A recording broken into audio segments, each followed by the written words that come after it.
بسم اللہ الرحمن الرحیم۔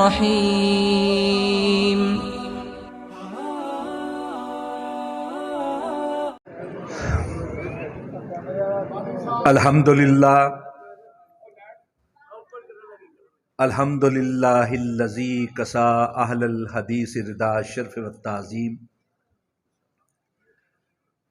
وعالی ذکرہم ورفع شانہم فی کل اقلیم وخصہم من بین حملۃ الشرع بمزید التشریف فی کل حدیث وقدیم والصلاة والسلام علی امام اہل الحدیث سید الابرار وآلہ الطیبین الاطہار وصحابتہ المہدیین الاخیار۔ فاعوذ باللہ من الشیطان الرجیم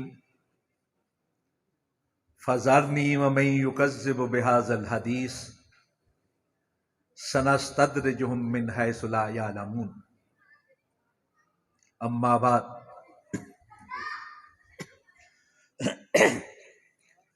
اہل الحدیث ہم اہل النبی وَإِن لَّمْ يَصْحَبُوا نَفْسَهُ فَأَنفَاسُهُمْ صَحَبُوا۔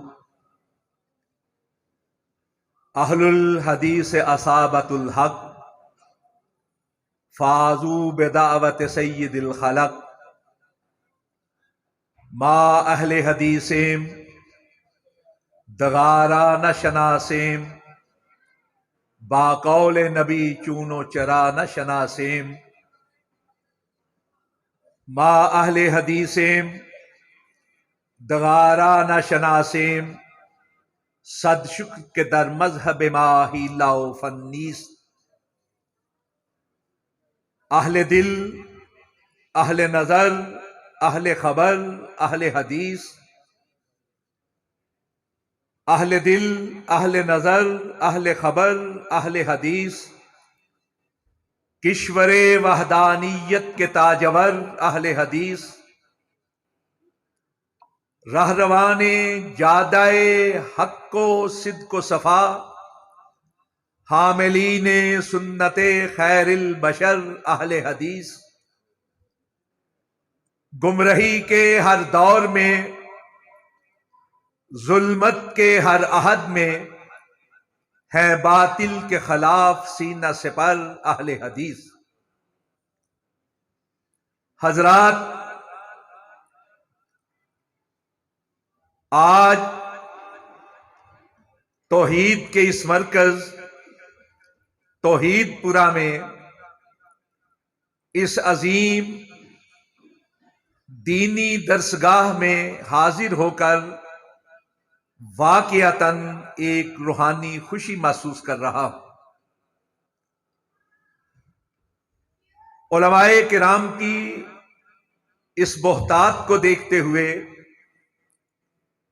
ایک ہچکچاہٹ سی مجھ پر طاری ہے۔ مجھے ابھی تک یہ سوجھ نہیں رہا کہ کس موضوع پر گفتگو کرنی ہے، کتنی کرنی ہے اور کس طرح کرنی ہے، لیکن فرحت و مسرت اور روحانی خوشی کے وفور اور جذبات سے بھرپور ان لمحات میں میں مبارکباد پیش کرنا چاہتا ہوں جناب حافظ محمد یوسف کھوکھر، جناب حافظ عمر فاروق اور ان کے تمام ساتھیوں کو کہ انہوں نے آنے والی نسلوں کی تعمیر اور ان کے ذہنوں کی تطہیر کا سامان فراہم کر دیا ہے۔ دینی مدارس حقیقتاً اسلام کی چھاؤنیاں ہیں۔ یہاں وہ فوجیں تیار ہوتی ہیں جن کو دنیا کی کوئی طاقت مغلوب نہیں کر سکتی، مفتون نہیں کر سکتی۔ نظام الدین طوسی نے اپنے بادشاہ سے یہ کہا کہ اگر آپ مجھے مواقع فراہم کریں، رقوم ادا کریں، تو میں ایک ایسی فوج تیار کر سکتا ہوں کہ جو دنیا کے علاقوں کے علاقے فتح کرتی چلی جائے گی اور کوئی اس کو فتح نہیں کر سکے گا۔ اس نے رقوم دے دی۔ تھوڑے عرصے کے بعد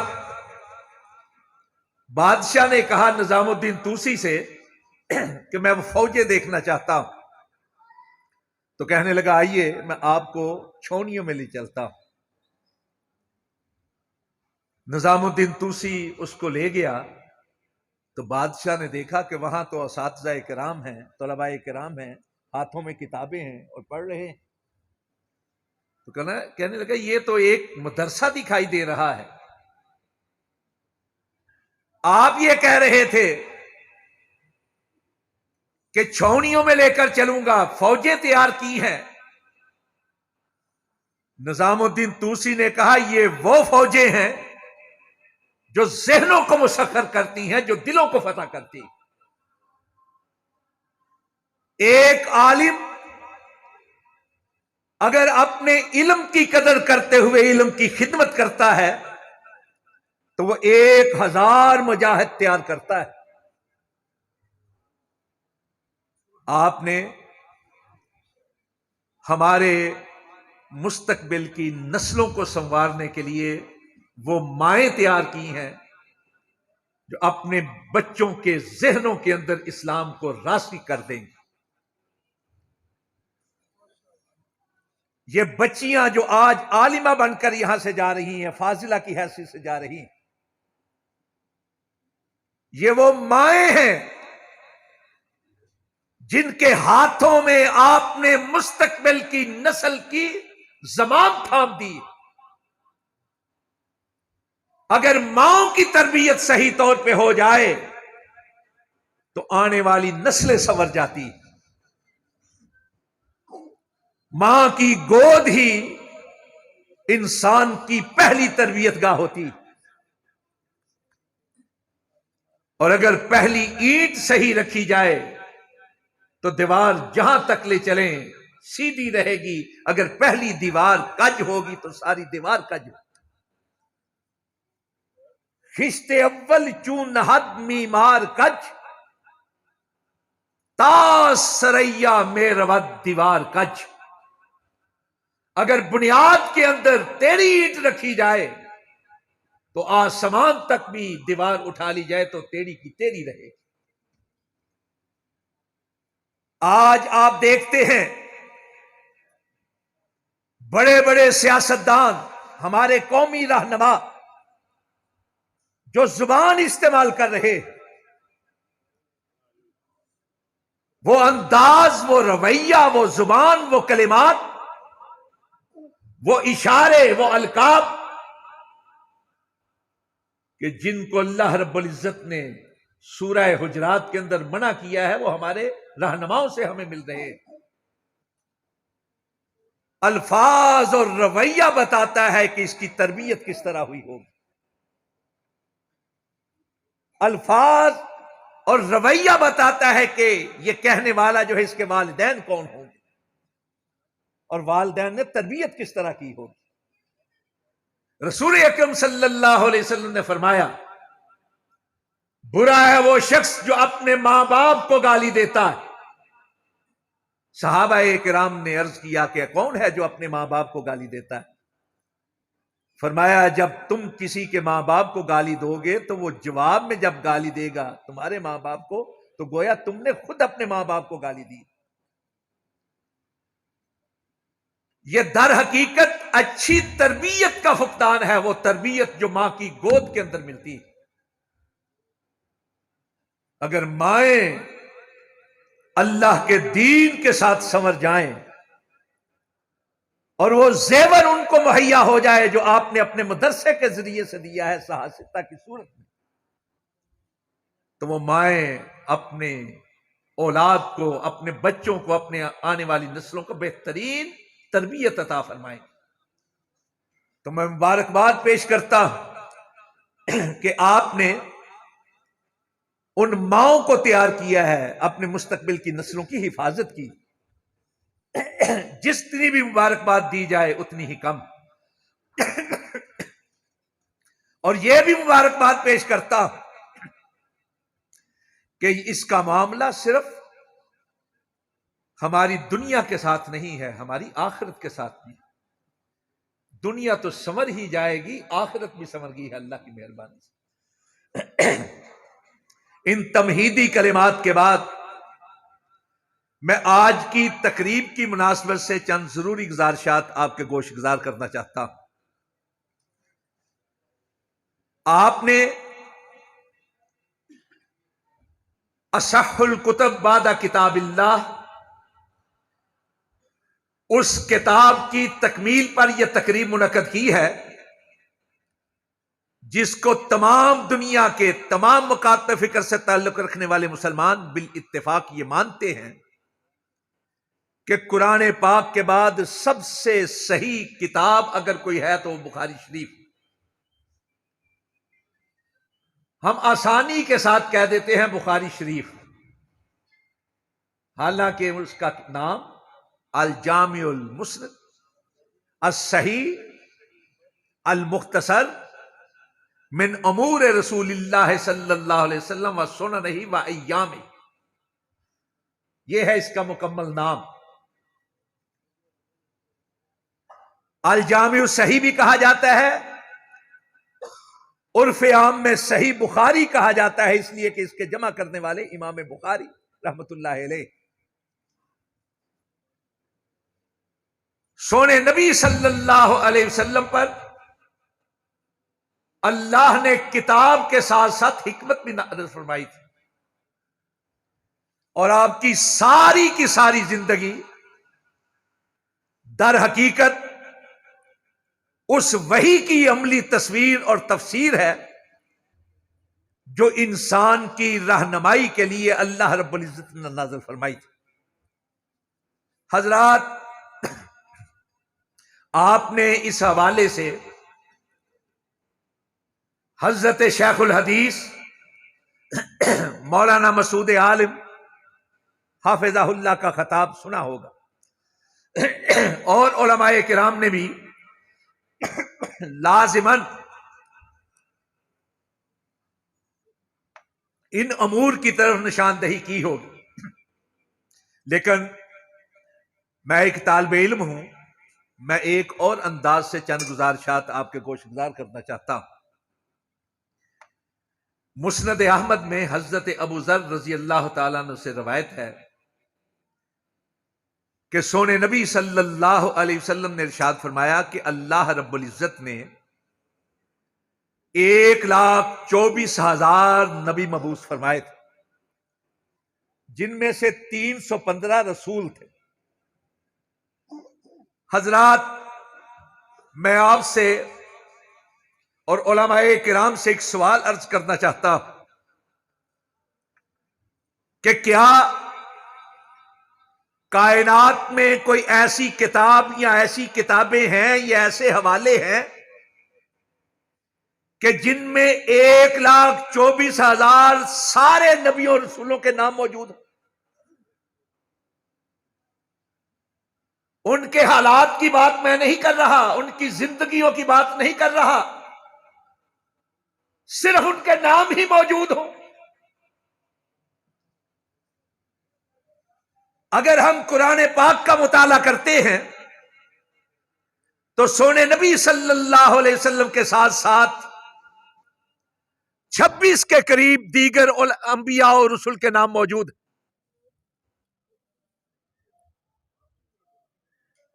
اور اگر ہم محرف بائبل کا سہارا لے لیں، اور بائبل مجموعہ ہے عہد نامہ عتیق اور عہد نامہ جدید کا، جس میں مضمومہ طور پر جو کتابیں میسر ہیں نبیوں کی ان کو جمع کر دیا گیا ہے قرآن پاک کے علاوہ، لیکن وہ بائبل تحریف شدہ ہے، ترمیم شدہ ہے. میں یہ عرض کرنا چاہتا ہوں کہ اگر اس بائبل کا سہارا بھی لے لیا جائے تو جن مذعومہ شخصیات کو نبی کہا گیا ہے بائبل کے اندر، ان کو بھی شامل کر لیا جائے تو یہ تعداد 78 اور 80 کے درمیان رہتی۔ کہاں 1,24,000 اور کہاں صرف 80 نبی اور رسول۔ اب یہ جو 80 نبی اور رسول ہیں، کیا ان کے حالات زندگی کما حقہ موجود ہیں؟ کائنات میں کوئی شخص یہ کہہ سکتا ہے کہ ان کے حالات موجود ہیں؟ اس وقت دنیا میں 3 طبقات ایسے ہیں جن کو یہ معلوم ہے کہ ان کے نبی کون۔ ویسے تو اللہ نے ہر قوم کی طرف نبی اور رسول بھیجے ہیں، لیکن صرف 3 طبقات ہیں جن کو معلوم ہے کہ ان کے نبی کون تھے۔ کہنے کو تو یہ ہندو بھی کہتے ہیں کہ یہ جو وید ہیں یہ مہارشیوں پر نازل ہوئی، آسمانوں سے نازل ہوئی ہیں، آکاش وانی کا پرکاش۔ سب کا یہ دعویٰ ہے، لیکن معلوم نہیں کہ نبی کون تھے۔ صرف 3 طبقات ہیں، ایک جوش یہودی، ایک کرسچن عیسائی اور نصارہ، اور تیسرے الحمدللہ مسلمان۔ اب پوچھیں یہودیوں سے کہ کیا تمہارے پاس حضرت موسیٰ علیہ السلام کی ساری زندگی کے حالات موجود ہیں؟ حالات تو دور کی بات، ان کے پاس تو تورات بھی موجود نہیں۔ صرف 5 کتابیں ہیں جنہیں اسفار خمسہ کہا جاتا ہے، اور بائبل کے اندر ان کو شمار کر لیا جاتا ہے۔ سفر تکوین، کتاب تکوین، کتاب عدد، کتاب خروج، کتاب احبار اور کتاب تثنیہ، 5 کتابیں اسفار خمسہ بس۔ تورات موجود نہیں ہے۔ ایسے حالات بھی موجود نہیں پوری زندگی کا جو احاطہ کر سکے۔ عیسائیوں کے پاس چلے جائیں، دنیاوی طور پر جو علوم ہے بڑی ترقی کی ہے اس کی،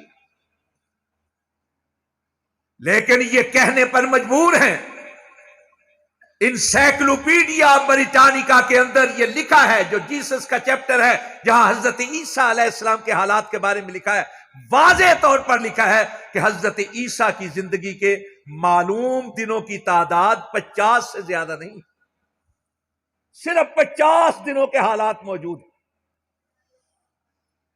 جب آسمانوں پر اٹھایا گیا تو عمر مبارک بتائی جاتی ہے 32 یا 33 سال، اور 50 دن تو 2 مہینے بھی نہیں بنتے۔ حضرات، ایسے میں صرف ایک ہستی ایسی ہے جس کی ساری زندگی اللہ رب العزت نے اسی طرح محفوظ کر دی ہے جس طرح قرآن پاک کو محفوظ کر دیا، اور وہ ہستی ہے آمنہ کے لال، مکہ کے در یتیم، مدینہ کے تاجدار، نبیوں کے امام، رسولوں کے سردار، جناب محمد مصطفیٰ صلی اللہ علیہ وسلم۔ اللہ رب العزت نے قسم کھائی ہے، قسم، لعمرک انہم لفی سکرتہم یامہون، سونے تیری عمر کی قسم۔ اور حضرات علماء کرام موجود ہیں، قسم کھائی جاتی ہے زور بیان کے لیے،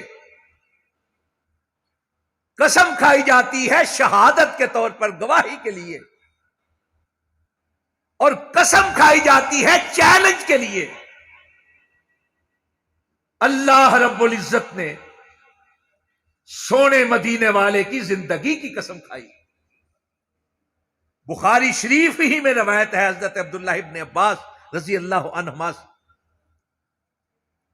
کہتے ہیں اللہ رب العزت نے جب کسی کی زندگی کی قسم کھانے کی باری آئی تو ساری کائنات میں سے آمنہ کے لال کو چنی، ورنہ قرآن پاک میں کئی قسمیں کھائیں۔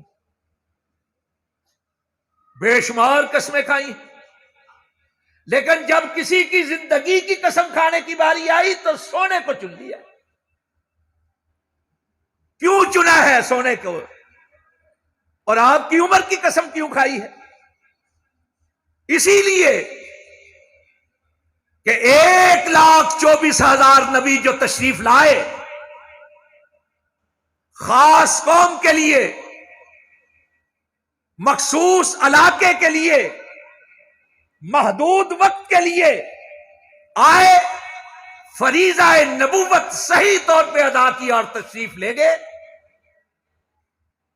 لیکن مدینے والا جب آیا تو کسی خاص قوم کے لیے نہیں، مخصوص علاقے کے لیے نہیں، محدود وقت کے لیے نہیں، بلکہ اپنی بیسس سے لے کر قیامت تک کے ہر دور کے لیے، ہر علاقے کے لیے، ہر قوم کے لیے نبی اور رسول بن کر آئے۔ پہلیوں کے نام، پہلے نبیوں اور رسولوں کی زندگی کے حالات تو دور کی بات، آج ان کے نام بھی تاریخ کے اندر محفوظ نہیں۔ اور اگر کسی کی زندگی کا ایک ایک لمحہ آج محفوظ ہے تو صرف مدینے والے کی۔ میں ایک چیلنج کے انداز میں بات کرنا چاہتا ہوں، کبھی تان و تشریح کی زبان استعمال نہیں کی، کفر اور نفاق کے فتوے ہم صادر نہیں کرتے، دعوت فکر دیتے ہوئے کہ اے دنیا کے رہنے والوں، اے اپنے اپنے قائد کو ماننے والوں، لاؤ کوئی ایسی ہستی جس کی زندگی کو فالو کر کے، جس کی پیروی کر کے، جس کی اطاعت اور اتباع کر کے ہم اپنی زندگی کو بہتر کر سکیں، جس کی زندگی کو دیکھ کر، جس کے لیل و نہار کو دیکھ کر، جس کے روز و شب کو دیکھ کر ہم اپنے روز و شب کو بہتر کر سکیں۔ لاؤ اگر کوئی ہے تو ممکن ہے جو جس کو مانتا ہے اس کو لے کر آ جائے، ممکن ہے کہ جو جس کو مانتا ہے اس کو لے کر آئے۔ لیکن اگر یہی سوال تھوڑا سا بدل کے ہم یوں کریں کہ لاؤ کوئی ایسی ہستی جس کا ایک ایک انداز، جس کا ایک ایک رخ، جس کی زندگی کا ایک ایک مرحلہ، جس کی گفتار، جس کا کردار، جس کے لیل و نہار، جس کے روز و شب، جس کے طور اتوار، جس کی رفتار، جس کے سونے کا طریقہ، جس کے جاگنے کا طریقہ، جس کے چلنے کا طریقہ، جس کے بیٹھنے کا طریقہ، جس کے کھڑا ہونے کا طریقہ، جس کی خلوت، جس کی جلوت، جس کی چلت، جس کی پھرت، جس کی زندگی کا ایک ایک رخ پورے حزم و احتیاط کے ساتھ، روایت اور درایت کے سارے اصولوں کو مد نظر رکھ کر آج بھی اسی طرح محفوظ ہوں جس طرح اس کی زندگی کے اندر تھے، تو رب کعبہ کی قسم سوائے مدینہ کے تاجدار کے کسی کو پیش نہیں کیا۔ ایک ایک لمحہ محفوظ ہے، ایک ایک لمحہ محفوظ۔ اس لیے اللہ رب العزت نے آپ کی زندگی کی قسم کھائی۔ یہ حدیث کیا ہے؟ یہ سونے نبی کی گفتار اور کردار کے عکاس۔ یہ حدیث کیا ہے؟ آپ کی زندگی کے طور اتوار کی عکاس۔ یہ حدیث کیا ہے؟ جو آپ کے گفتار اور آپ کے کردار کو واضح کرتی۔ ایک ایک رخ کو اللہ رب العزت نے محفوظ کر دیا ہے، اس لیے کر دیا ہے کہ سونے کی نبوت قیامت تک رہنی ہے، اور سونے کی نبوت، ختم نبوت کا اعزاز لیے ہوئے آپ کے بعد کوئی نبی اور رسول بن کر نہیں آیا۔ الحمدللہ ثم الحمدللہ، اہل حدیث اسی لیے ختم نبوت کی بات کرتے ہیں، اور اسی لیے سونے نبی کی اطاعت اور اتباع کی بات کرتے ہیں کہ یہ احادیث نبوی کی اشاعت اور حفاظت کے اندر اپنا کردار بخوبی ادا کر رہے ہیں۔ سونے نبی نے ارشاد فرمایا تھا، میں ایک اور حوالے سے عرض کرنا چاہتا ہوں کہ اول الناس بی یوم القیامہ اکثرہم علی صلاۃ کہ قیامت والے دن میرے سب سے زیادہ قریب وہ ہوگا جو مجھ پر سب سے زیادہ درود پڑتا ہے، اور سب سے زیادہ درود کون پڑھتا ہے؟ جو احادیث پڑھتا ہے۔ ایک ایک حدیث اس وقت تک آگے نہیں بڑھتی جب تک کہ سونے پر درود نہ پڑھ لیا۔ حدیث کو یاد کرنے کے لیے، حدیث کو پڑھانے کے لیے، حدیث کو سننے کے لیے، حدیث کا سبق تکرار کے لیے سب سے زیادہ درود پڑھتے ہیں تو اصحاب الحدیث، اہل حدیث پڑھتے ہیں۔ امام سخاوی رحمت اللہ علیہ نے ایک کتاب لکھی ہے القول بدی، جو اللہ کے نبی پر درود پڑھنے کے حوالے سے۔ میرے پاس جو نسخہ ہے وہ مکتبہ لاسانیہ اقبال روڈ سیالکوٹ کا شائع شدہ ہے۔ مکتبہ لاسانیہ پیر جماعت علی شاہ لاسانی کے ماننے والوں نے بنایا ہوا ہے، انہوں نے شائع کی تھی القول البدی۔ اس میں انہوں نے 2 روایتیں نقل کی ہیں اسی حوالے سے کہ قیامت کا دن ہوگا، اہل حدیث آئیں گے، ان کے ہاتھوں میں وہ دواتیں ہوں گی جن کی سیاہی سے وہ اللہ کے نبی کی حدیثیں لکھا کرتے تھے، تو اللہ کی طرف سے کہا جائے گا کہ تم وہ ہو جو دنیا میں سب سے زیادہ میرے رسول پر درود بھیجتے تھے جب جنت میں داخل ہوئے۔ اور حضرت امام ابن کثیر رحمت اللہ علیہ نے جب یہ آیت آئی قرآن پاک کی یوم ندعو کل اناس بامامہم، کہ قیامت والے دن لوگوں کو ان کے اماموں کے نام کے ساتھ بلایا جائے گا، جو جس کا ماننے والا ہے اس کے ساتھ بلایا جائے گا، تو کہا ھذا شرف الاکبر لاصحاب الحدیث لأن امامہم النبی صلی اللہ علیہ وسلم۔ اہل حدیث کے لیے یہ بہت بڑا شرف اور اعزاز ہوگا کہ ان کو بلایا جائے گا تو ان کے امام کائنات حضرت محمد مصطفیٰ صلی اللہ علیہ وسلم کے ساتھ بلائے گا۔ حضرات، ہم میں عملی کوتاہیاں ہیں، ہمارے اندر بتقاضائے بشریت بہت کمیاں ہوں گی، اعتراف ہے، لیکن رب کعبہ کی قسم ہمارے مسلک میں کوئی خامی نہیں، اس لیے کہ ہمارا مسلک صرف اور صرف سونے نبی صلی اللہ علیہ وسلم کی حیات مبارکہ کو اپنانے کا نام۔ ہم یہ سمجھتے ہیں کہ وہی جو آسمانوں سے نازل ہوئی تھی، اگر صحیح طور پہ اس کو کسی نے تھام رکھا ہے تو اہل حدیث نے تھام رکھا ہے۔ وحی کی 2 قسمیں ہیں، وحی جلی قرآن پاک کی صورت میں، وحی خفی احادیث کی صورت میں۔ ایک وہ ہے جس کو الکتاب کہا جاتا ہے، دوسری وہ ہے جس کو الحکمہ کہا جاتا ہے۔ آج لوگ ہیں ایسے جو حدیث کا انکار کرتے ہیں، اور اہل حدیث وہ ہیں جو یہ سمجھتے ہیں، یہ کہتے ہیں، یہ مانتے ہیں، یہ جانتے ہیں کہ بغیر حدیث کے اسلام واضح ہی نہیں ہوتا۔ اسلام ایک جسم کی مانند ہے، قرآن پاک اس جسم کے اندر دل کی حیثیت رکھتا ہے اور احادیث شریانوں کی حیثیت رکھتی ہے۔ جس طرح دل پمپ کرتا ہے نا خون کو، اور وہ خون ساری شریانوں کے ذریعے سے پورے جسم میں پہنچتا ہے،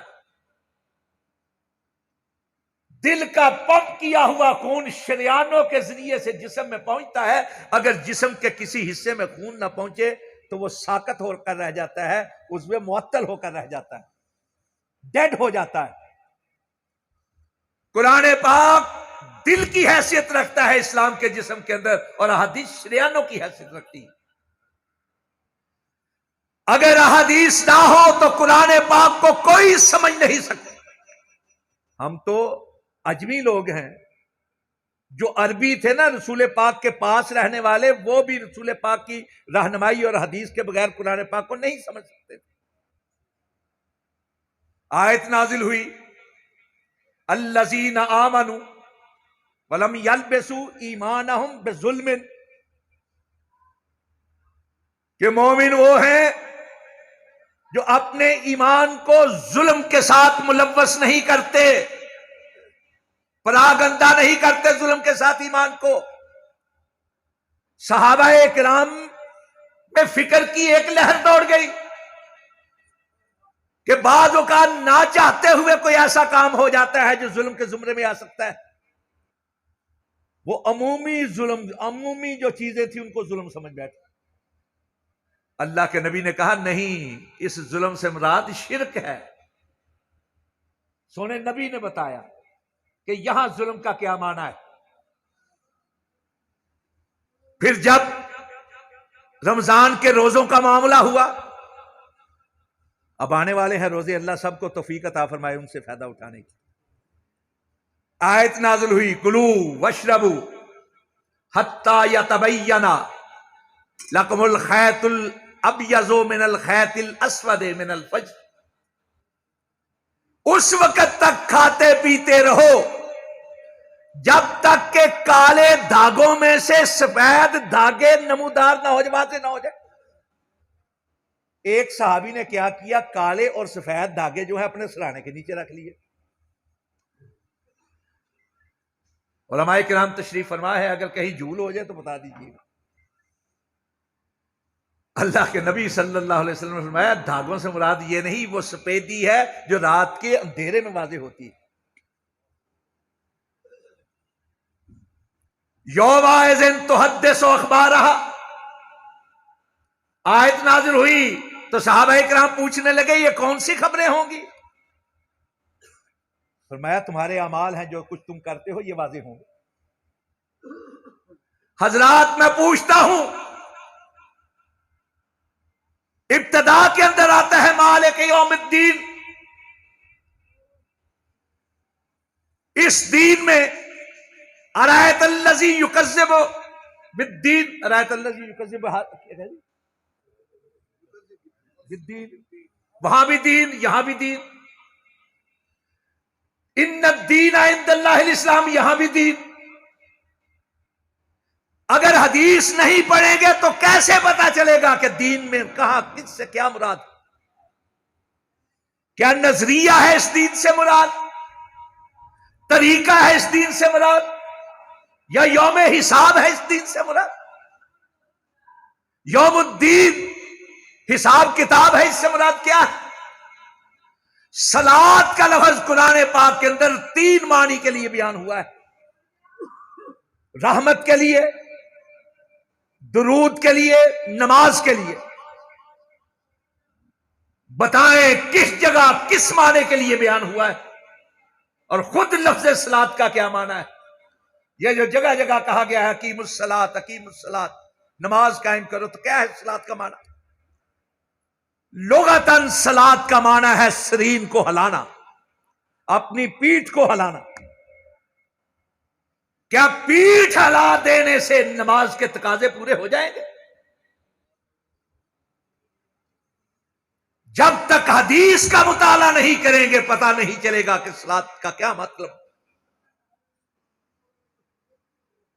ورکعوا مع الراکعین، رکوع کرنے والوں کے ساتھ رکوع کرو، معنی ہے اس کا جھکنا۔ کیا دائیں طرف جھکنا ہے، بائیں طرف جھکنا ہے، پیچھے کی طرف جھکنا ہے یا آگے کی طرف جھکنا ہے؟ کون بتائے گا کہ اس جھکنے سے کیا مراد ہے؟ اور جب جھکیں گے تو ہاتھ کہاں ہوں گے؟ سر پر ہوں گے، پہلو پر ہوں گے، کھڑے ہوں گے یا گھٹنوں پر ہوں گے؟ جب تک حدیث کا مطالعہ نہیں کریں گے پتہ نہیں چلے گا۔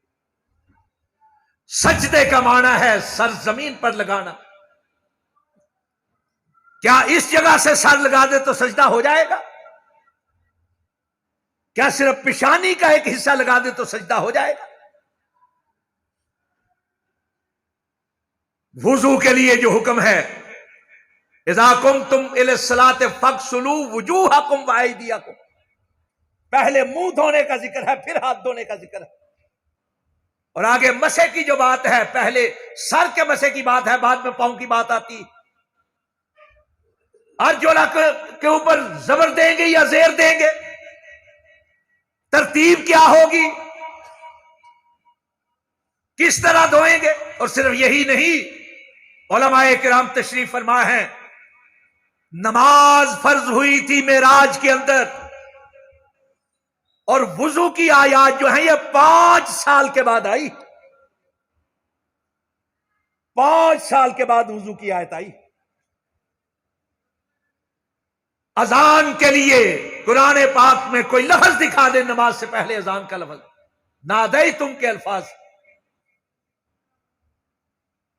اور نادیتم ندا کا جو لفظ ہے اس کو خاص کر دیا گیا ہے، اذا نودی للصلاۃ من یوم الجمعہ، کیا صرف جمعے والے دن ندا بلند کی جائے گی؟ اذان کا لفظ تو حج کے لیے ہے، واذن فی الناس بالحج، حج کے لیے اذان دو۔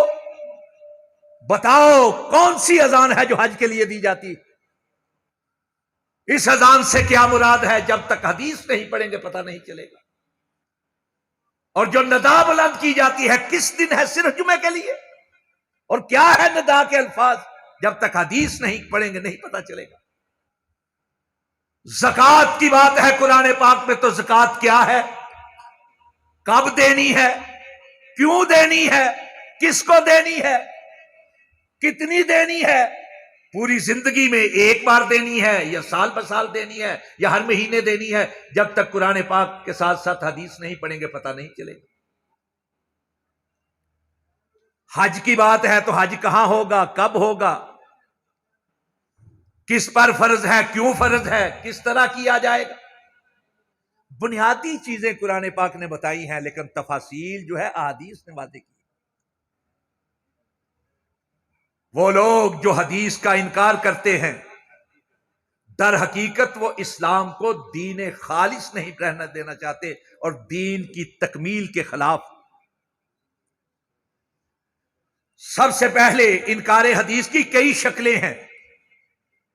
خوارج پیدا ہوئے تو اہل بیت کے حق میں جتنی احادیث تھی ان کا انکار کر دیا۔ بعد میں تشیع غالب آیا تو صحابہ کرام کے بارے میں احادیث کا انکار ہو گیا۔ پھر عیسیٰ بن ابان اور ابو زید دبوسی آئے تو انہوں نے غیر فقیہ صحابہ کی حدیثوں کا انکار کر دیا، اور ان میں حضرت انس رضی اللہ تعالیٰ عنہ، حضرت ابو ہریرہ رضی اللہ تعالیٰ جن کے ذریعے کثرت کے ساتھ احادیث ہم تک پہنچی۔ معتزلہ آئے تو انہوں نے خبر احاد کا انکار کر دیا، اللہ کی صفات کی احادیث کا انکار کر دیا، حشر نشر کی باتوں کا، معجزات کا انکار کر دیا۔ اب ہمارے ہاں بھی بعض لوگ ہیں جو خبر احاد کو حجت نہیں مانتے۔ خبر احاد کیا ہے؟ متواتر کے علاوہ جتنی احادیث ہیں وہ خبر احاد ہیں۔ ان میں غریب بھی ہیں، ان میں عزیز بھی ہیں، ان میں مشہور بھی ہیں، اور 95% سے زیادہ احادیث خبر احاد سے تعلق رکھتی ہیں۔ اگر خبر احاد کا انکار کر دیا جائے تو ساری احادیث پر حرف آ جاتا ہے۔ یعنی وہ حدیث جس کے راویوں کی تعداد حد تواتر کو نہ پہنچے وہ احاد کے زمرے میں آئے۔ میں کہتا ہوں چھوڑیں، آپ عزیز کی بات نہ کریں، 2 کی بات نہ کریں، 3 مشہور کی بات نہ کریں، صرف ایک کی بات لے لیں تو حضرات اللہ ایک ہے، جبریل ایک ہی لے کر آیا، اور نبی پر جب جب لے کر آیا وہی ایک ہی پر لے کر آیا، اور جتنے نبی رہے ہیں اپنی نبوت کی بات کرتے رہے ہیں، اکیلے اکیلے بات کرتے رہے۔ آج بھی دنیا کے اندر دیکھیں جہاں جہاں مسلمان موجود ہیں، اذان ایک ہی آدمی دیتا ہے، اس کی آواز پر سارے لپک کے آتے ہیں۔ رسول پاک صلی اللہ علیہ وسلم دنیا سے رخصت ہوئے تو یہ معاملہ سامنے آیا کہ کہاں آپ کی تدفین کی جائے۔ ایک اکیلے حضرت ابوبکر صدیق تھے جنہوں نے یہ کہا کہ جہاں نبی فوت ہوتا ہے وہیں اس کی تدفین ہوتی ہے، خبر احاد۔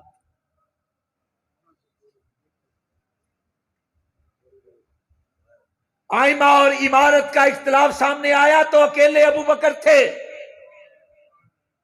جن کی اکیلے کی خبر ائمۃ من قریش کو مد نظر رکھتے ہوئے حضرت ابوبکر صدیق پر اتفاق، خبر احاد تھی۔ حضرات یہی نہیں، میں آپ سے پوچھنا چاہتا ہوں، علماء کرام تشریف فرما ہے، اگر دودھ پینے کا مسئلہ پیش آ جائے، رضاعت کا مسئلہ پیش آ جائے، تو کتنے لوگ یہ کہیں گے کہ میں نے دودھ پلایا ہے؟ ایک عورت ہوگی نا جو کہے گی میں نے دودھ پلایا۔ ایک اکیلی عورت کی گواہی کو قبول کیا جاتا ہے۔ اور اس سے بھی بڑی بات جو میں عرض کرنا چاہتا ہوں وہ یہ ہے، ایک ماں اکیلی ہوتی ہے جو کہتی ہے تیرا باپ فلاں ہے، اس اکیلی ماں کی خبر کو اگر نہ مانے تو اس کے اوپر جو حرف آتا ہے نا، میں کہنا نہیں چاہتا، ایک اکیلی ماں کی آواز پر کہا جاتا ہے کہ یہ فلاں کے بیٹا ہے، فلاں کی نسل سے۔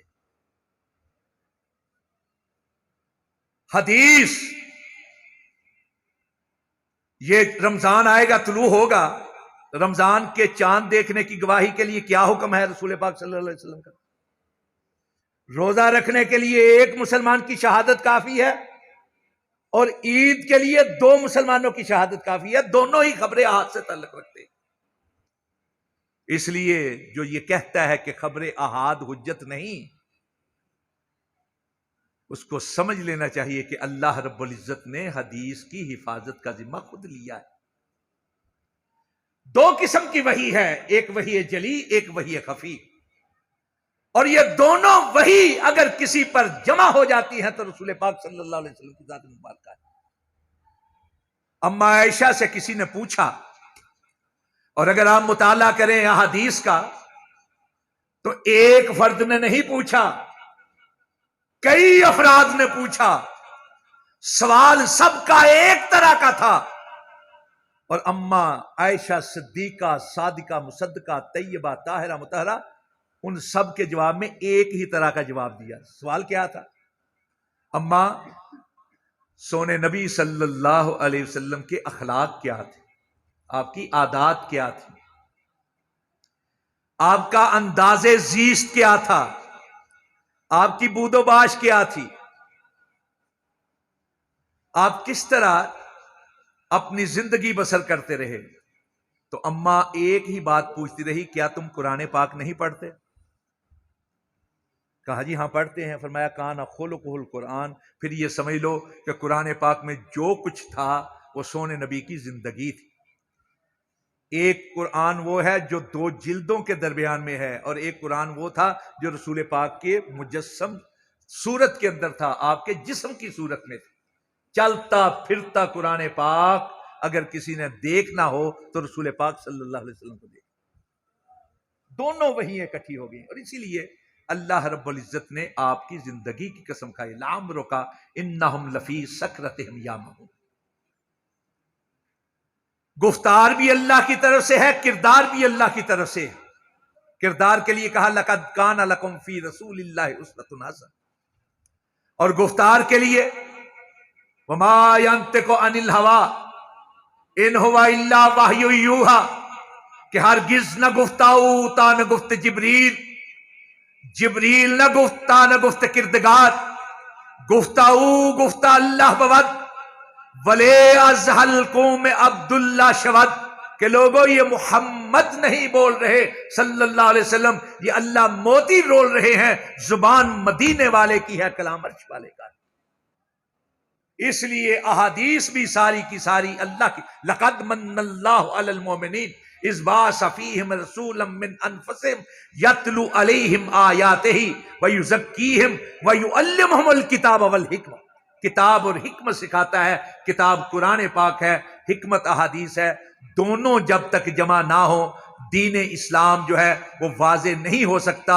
اور اس دین اسلام کی اگر کوئی حفاظت کر رہا ہے تو الحمدللہ ثم الحمدللہ ثم الحمدللہ وہ اہل حدیث کر رہے ہیں، اور اس فریضے کو آپ کے ادارے نے احسن انداز سے پورا کیا ہے کہ اس فریضے کی ذمہ داری اپنے علماء کے ساتھ ساتھ اپنے نوجوانوں کے ساتھ ساتھ اپنی بچیوں کے سپرد کر دی ہے، تاکہ وہ یہ ذمہ داری اپنی آنے والی نسلوں کے سپرد کریں، اور جب تک قیامت قائم ہوگی تب تک انشاءاللہ العزیز دنیا کے کنارے کنارے تک اللہ کی مہربانی سے مسلک اہل حدیث کا شہرا ہوگا، رسول پاک کے دین کا شہرا ہوگا، قرآن پاک اور احادیث کا شہرا ہوگا۔ واقول قولی ھذا استغفر اللہ لی